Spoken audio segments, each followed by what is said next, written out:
ચાલી આયેલી પરંપરાઓ બસ પકડી રાખી, એક ડરના મારે જે ચાલતું તું એ ચલાય રાખ્યું, ડર ના મારે કે મારા બાપ દાદા આવું કરતા હતા તો આપણે આવું કરવું જ પડે, જો નહીં કરીએ તો માતા મારશે, માતા નડશે, બાપ દાદા બકરો હાલતા હતા તો આપણે હાલવો પડશે, લગન મેલડી નડશે, બાપ દાદા દારૂ હાલતા હતા તો આપણે હાલવો પડશે, મેલડી નડશે,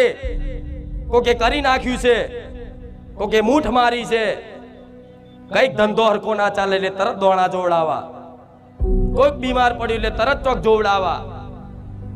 આ બધામાંથી બહાર કાઢી અને તમારી કુળદેવીની સાચી ભક્તિ પ્રદાન કરાઈ અને તમને કાયમ માટે સુખી કરવા બેઠીશું। પણ આજના મનુષ્યની દુર્દશા જો તો હું શું હાલવા માંગુ છું હજુ એની કલ્પનાય નહીં, એના સપનાય નહીં આયા।